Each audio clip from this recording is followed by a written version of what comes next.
हर हर महादेव। श्री शिवाय नमस्तुभ्यम। दोस्तों पूज्य गुरुजी महाराज जी के द्वारा कुछ ऐसी चीज़ें बताई गई अब हैं बताओ, जिनके ब्रह्मा जी ने माध्यम से श्राप जीवन दिया, अच्छा हो सकता लक्ष्मी है। ने श्रापित करा, पर कहीं माता पार्वती का ऐसा कोई शब्द आपने सुना हो कि माता पार्वती ने भगवान शिव को कोई श्राप दिया हो, कोई ऊंचे शब्द में बोला? इसलिए हिंदू धर्म में सारी माता के जितने नारियां जो व्रत करती हैं, चाहे छठ का करे, चतुर्थी का करे, पंचमी का करे, जितने भी व्रत माताएं करेंगी सब पार्वती के। हरतालिका थी, बड़ी थी, छोटी थी, सतुआ थी, जे थी, सब माता पार्वती। क्यों? पार्वती का तप इतना प्रबल था, पति को पाने के लिए, पति को अपना बनाने के लिए, पति की सर्वस्वता के लिए व्रत है।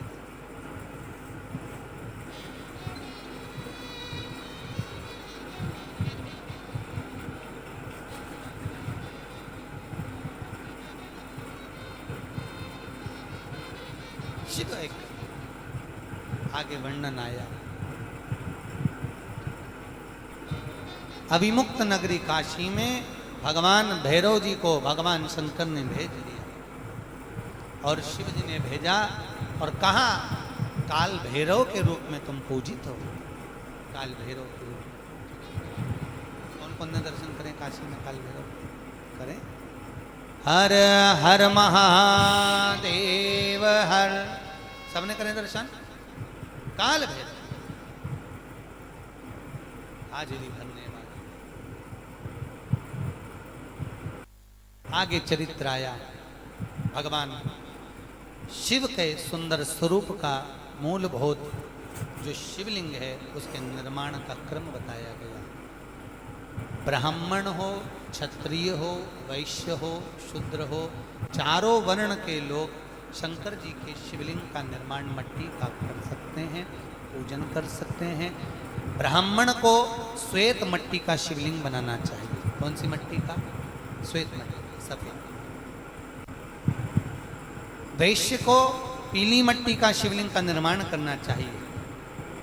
क्षत्रिय को लाल मट्टी के शिवलिंग का निर्माण करना चाहिए और शूद्र को काली मट्टी के शिवलिंग का निर्माण करना चाहिए।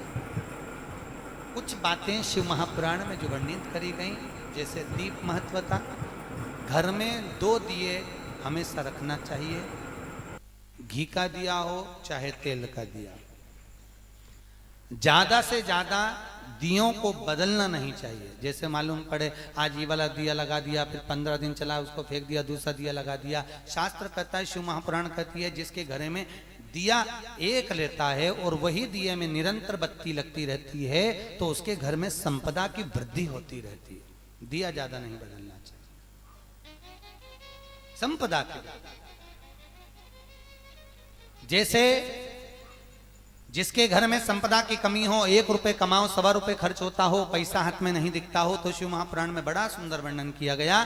बेलपत्री के पेड़ के नीचे सोमवार के दिन किसी ब्राह्मण को यदि या ब्राह्मण के बालक को खीर का भोजन करा दिया जाए, और यदि ये भी नहीं करा सकते तो सोमवार की सोमवार शाम के समय अगर बेलपत्र के पेड़ के नीचे घी का दिया लगाकर आए, 5 सोमवार लगाकर आइए, अपने आप लक्ष्मी में बरकत बनना चालू हो जाती है, संपदा बढ़ना चालू हो जाती है। क्यों?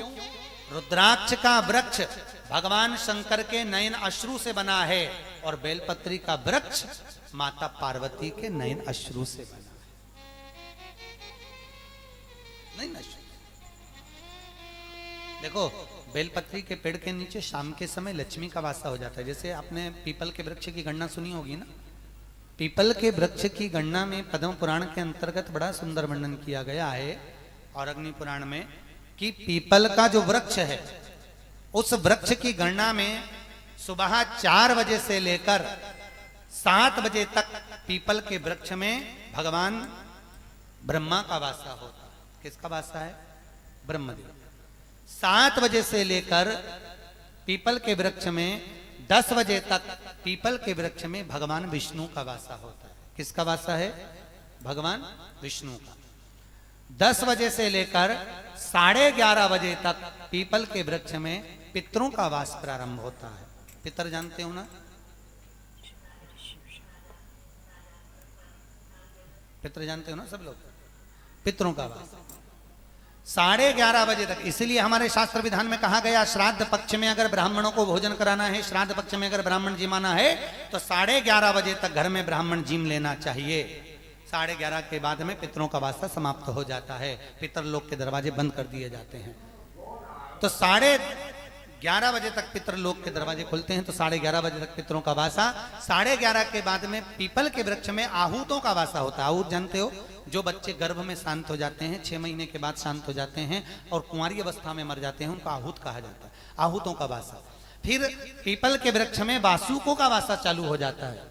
ये अग्नि पुराण का संवाद है। वासुकों का वासा के बाद में शाम को 4 बजे से 7 बजे तक पीपल के वृक्ष में भगवान शंकर का वासा चालू हो जाता है।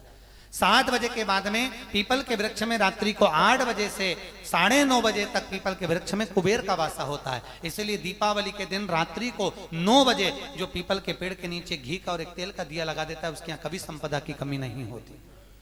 तो 9:30 बजे तक पीपल के पेड़ में कुबेर का वासा।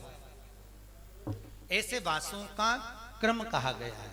तो हमारे यहाँ कहते हैं पीपल के पेड़ की परिक्रमा करना है तो कब करिए? सुबह के क्रम में कर लो, ब्रह्म मुहूर्त में कर लो, 4 बजे, 5 बजे, 6 बजे, 7 बजे, 8 बजे, 9 बजे, 10 बजे तक पीपल के वृक्ष की परिक्रमा हो जाना चाहिए। फिर पीपल के पेड़ की परिक्रमा ना रात को होती है, न दोपहर में होती, न शाम को होती। शाम को क्योंकि किसका वासा हो जाता है? अरे बोलो तो, भगवान शिव का। अब शंकर जी की परिक्रमा नहीं होती ना, क्योंकि शंकर जी पीपल के पेड़ में जाते हैं तो वहां पर परिक्रमा नहीं होती।